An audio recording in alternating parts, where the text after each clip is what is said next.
The real true first lady in the Bible, of course, is Eve. In Hebrew, Chava is the mother of all life. However, when we talk about Abraham being our first father, first patriarch, so in that context, you can say Sarah is the first lady. So as always, there are nuances. But the bottom line is, let's talk about this. Now I have to also make another qualification. As you can tell, I'm a man. And at the end of the day, there's a certain lack of total credibility when a man talks about feminine mystique. It's like that joke they tell. A guy asks a woman and says, what do you the joke they tell, I should repeat that. A woman asks a man, what do you think about feminine, woman's intuition?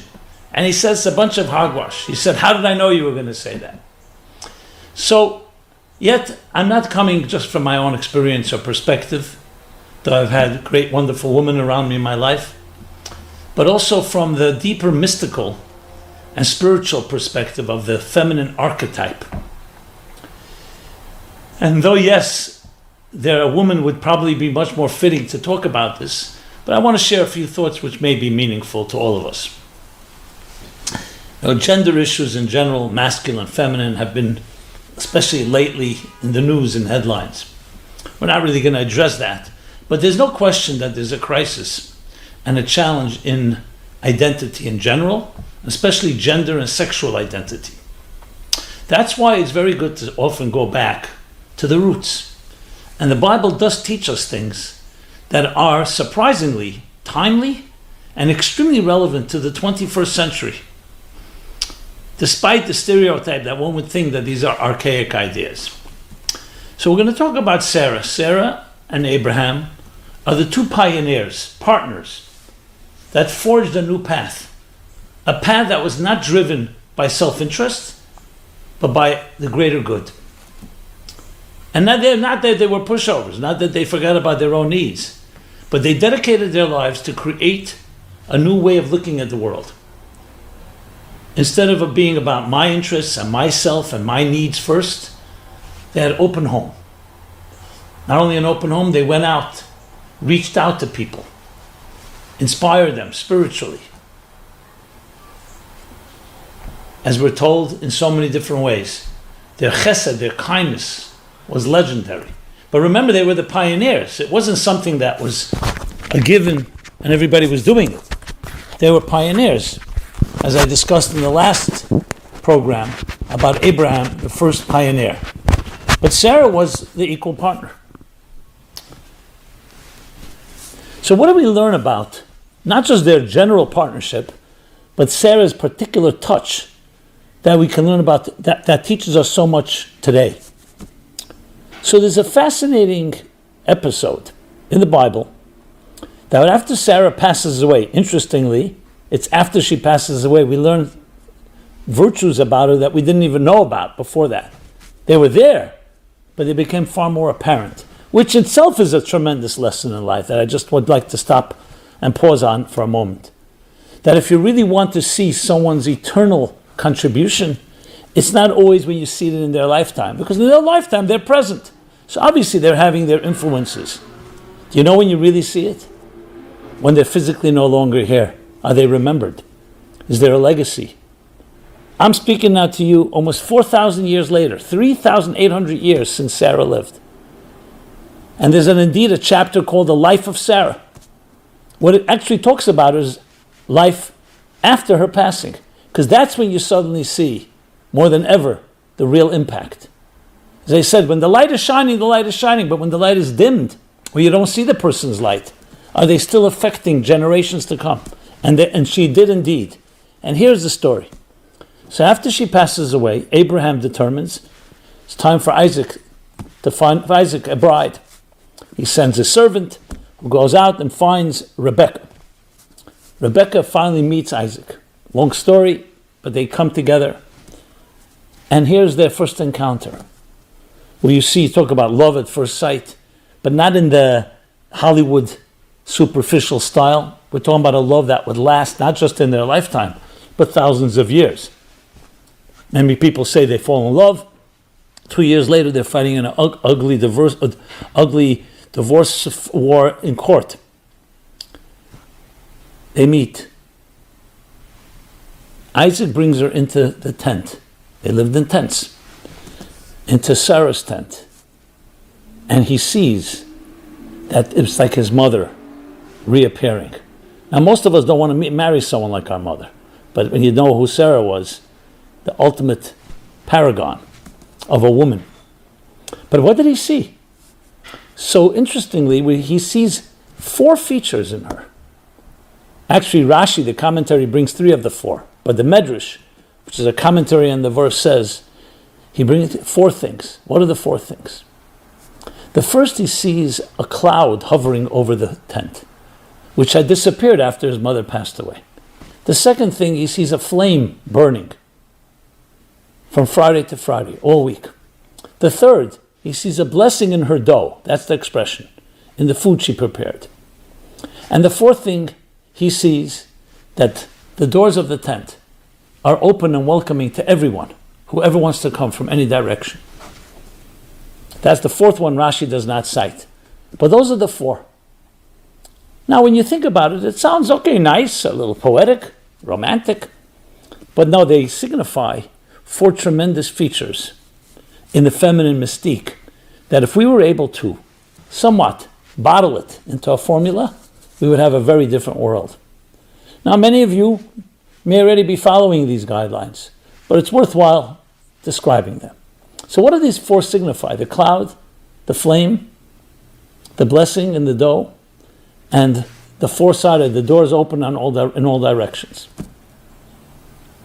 It signifies the 4 most important features in a human being in general, and especially in a woman. The cloud. You can go into a home, and the home may be a beautiful home, beautiful furniture, curtains, paintings, a mansion, in every possible way. But it could be a cold home. It could be a home where you don't feel an aura. You don't feel a cloud. You don't feel a vibe, in modern lingo. I remember someone telling me, someone grew up in Europe, very aristocratic and wealthy home. Her father had owned a small island in Greece. They would go boating half a year. I mean, lived a life of complete luxury.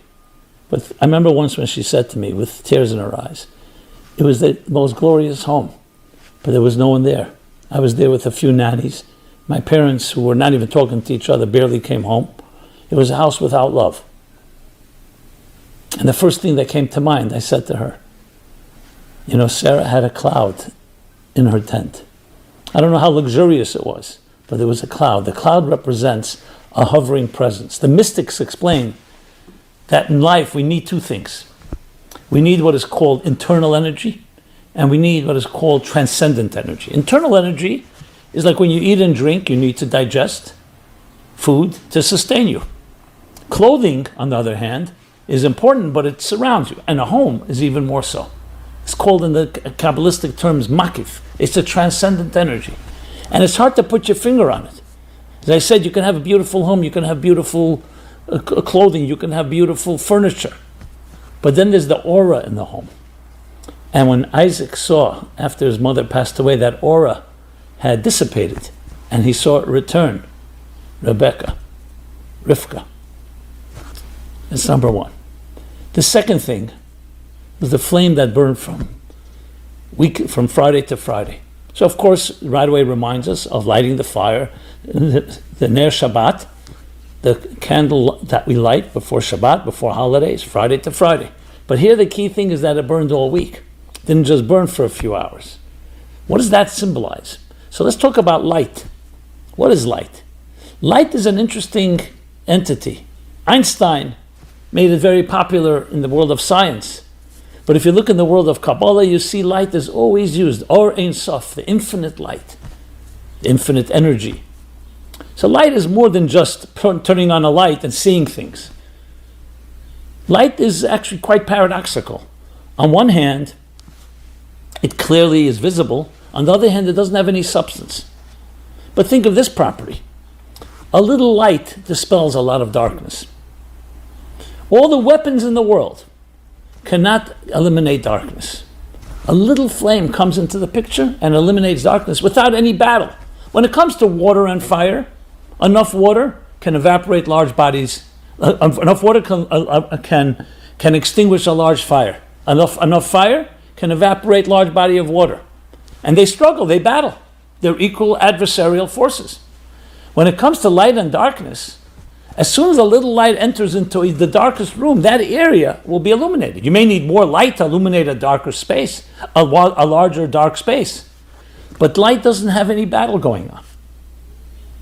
Indeed, King Solomon in Ecclesiastes compares it to wisdom. He says, wisdom dominates over folly, over nonsense. A wise person over a foolish person, like light over darkness. There's no battle. The battle is only when there is no light. Darkness then is the absence of light. What is it relevant in our case? Ushering in the Shabbat, ushering in that sacred day, that oasis in a busy world, and especially in a world like ours, requires something far deeper, far more subtle than all the weapons and all the instruments and all the gadgets that we have. All it is lighting a little flame. And what he saw by his mother and then by Rebecca, it returned, he saw she didn't just light a flame, but a flame burned all the time. Imagine being in a home where even when darkness enters, there's pain, suffering, all the things symbolized by darkness. Even when we have setbacks, or we have dark moments of despair, whether it's man-made or whether it just comes our way from above, whether it's abuse, whether it's trauma, other losses, insecurities, fears, all associated with darkness, there's always a little flame burning, a pilot flame. Always, from Friday to Friday. Why only from Friday? Why not just say forever? Because it gets renewed every week. It's not just the same thing, but it's always there. Imagine having a mother, a spouse, a wife, where you know no matter what happens, the flame is always burning. There'll always be a smile. There'll always be hope. And there'll always be that power that doesn't battle, doesn't require battle. It's very gentle. It's not like aggressive masculine energy. It's part of the feminine mystique. So in addition to the aura of the cloud, he saw now this flame that automatically dispelled darkness. And that reassured him, the confidence that he knew that here he has a woman that will be appropriate, not just partner, maybe in many ways leader even, and she can have those powers. Those are two. The third is the blessing in the food. It's called actually the blessing in the dough. So we know there's the mitzvah of challah. Challah is a mitzvah, which means that when you bake a piece of bread or you break a challah, a piece of the dough you put aside, you sanctify it. And that creates a blessing in the food that you eat. Now, we all eat food. We all need to eat and drink. But how much do we associate with it? How much sanctity do we associate? We eat when we're hungry. Sit down. It may be a beautiful meal with family. Sometimes it's a real time to bond, to connect. But the meal itself, a human body needs fuel, so we eat. I'm not even getting into eating in a gluttonous or indulgent fashion. But imagine your meal is also an offering. And your table is an altar. You sanctify your food. We don't think about usually. We think of sanctity and transcendence usually in the context of holy things, whether it's a holiday or it's a prayer service or it's a house of worship or it's a temple. No, even in the mundane things, just a piece of dough, piece of food, which symbolizes all food, is sanctified. And he saw that in the dough of Rebecca, similar to what he found in his mother. And finally, the fourth thing, the graciousness. Graciousness. That no matter what direction a person comes, not just east, west, south, or north, but also what direction, meaning wherever they are, what kind of personality they have, whether they're coming from a direction that you completely don't identify with, or one that you do identify with, or one from left field, that there's no judgment. Everybody is welcome. because you're a soulful person. And the word soulful is the key here, because all four elements that I described are all soulfulness. It's soulfulness in the aura of the home. It's soulfulness in the light and the spirituality and the soul, which is compared to a flame. The soul of a human being is a divine flame that dispels darkness automatically. The soulfulness, even in material activities like eating a meal, the dough, and the soulfulness in how we greet people and how we welcome people. All these four different features, all were under that rubric called the soul. And indeed, the feminine mystique is about soul, introducing soul into a relationship, into a marriage, into a commitment. It's not just a negotiated contract where we both take care of each other. It's not just sexuality, companionship. All of that is correct.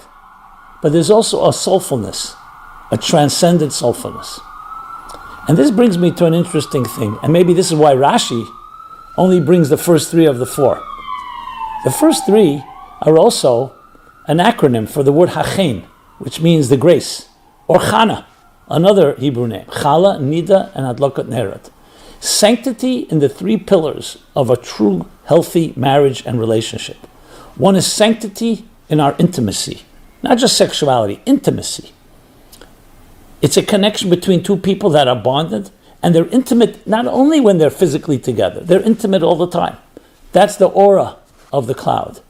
The second is the sanctity within their time, in space and time itself, the time of Shabbat, sanctifying the light by the candle that sanctifies space and time. And finally, the sanctity that comes and the soulfulness that comes in the very food that we consume, in the material things that we're involved in. But the fourth is equally valuable and equally important, and that is the graciousness, the welcoming, how we treat people, how we're always giving and we're always open. And what's fascinating here is also to remember, this wasn't just he was looking for a carbon copy of his mother Sarah. She was a very strong and powerful individual, Rebecca. She had her own challenges. And yet she came out like a rose among thorns. Very powerful person. And as such, she was her own unique self, but the features are eternal. The features are ones that we can look at thousands of years later and say, do we have that in our lives? Do we have that soulfulness in relationships? Because that's the main thing that's missing. You know, in a relationship, I've given many relationship workshops, and we always talk about compatibility. Physical compatibility, sexual compatibility. We talk about emotional compatibility, intellectual compatibility. And you think if you have those three, what's missing? But all those three are subject to change. The fourth compatibility, which was introduced here in the story of Sarah, is the spiritual compatibility. Do you share a vision with another? What kind of home do you want to build? What kind of children you want to bring in this world? What kind of mark do you want to make in the universe? When someone comes into your home, how would you like them to feel? How would you like them to go? What do you want them to go away with? In other words, the eternal things in life, the eternal values. Now, in the world in which we live, we have so many comforts, such ease. Press a button, you get something within a half an hour. We often lose sight and become desensitized to the soulfulness of these four features of Sarah, which is the true power of the feminine. Now, men, masculine, also have feminine aspects to them. They also have soulfulness. However, in some ways, maybe it is simply because a man is physically stronger, it sometimes can obfuscate his more spiritual nature. And women, generally speaking, tend to have that more revealed. But we live in a world where many women think that they have to play by man's game and by the man's rules, which is very sad, because the way the Kabbalists and the mystics put it is that we're really looking to create a feminine universe, where the masculine is a means to help tame the aggression of this world. But the goal is to reveal the feminine energy, which is the soulfulness of Sarah. And that's the true feminine mystique. That is the true quintessential woman. And it's beautiful in its own right. Is the intimate energy within, not the expressive one. As much as we speak and as much as we express ourselves, and that's critically important, there are things that can never really be spoken. And that's ultimately what Isaac recognized in his mother, and then in the next generation, Rebecca. So the First Lady was the First Lady, not just as the First Ladies in our White House in the United States or other First Ladies. This was the first real lady. Now, Chava, this is not in any way a slight to her, because she embodied these qualities as well, as it's spoken about, but we're putting it in the context of the leaders, Abraham and Sarah, as they pioneered the path of bringing virtue and justice into what can be a hostile, dark universe. And I mentioned specifically hostile, dark universe because these features are what we give, are the tools that we have that can counter any darkness. The aura and the intimacy of the cloud, the light and the flame, of the eternal flame, I should say. The spirituality within matter, within the mundane, within materialism, the blessing in the dough, and the graciousness to all people from every possible direction. I hope I did a little justice to this great lady called Sarah, and I hope we all can learn lessons from her, all of us, in making our world a more gentler, kinder place, and turning our world into a garden, not just into a shelter, but into a garden, a beautiful garden. This has been Simon Jacobson, our new series called Biblical Characters Decoded, Lessons in Life. We're talking about Sarah, the First Lady in the Bible. Please go to meaningfullife.com. That's our website where you can find a schedule of upcoming events and programs, topics, you name it, from A to Z. Check it out. If you like the ideas, please share them with others. It's all about sharing. And we'd love to hear your feedback, your comments, your thoughts, your suggestions. Thank you so much, and be blessed.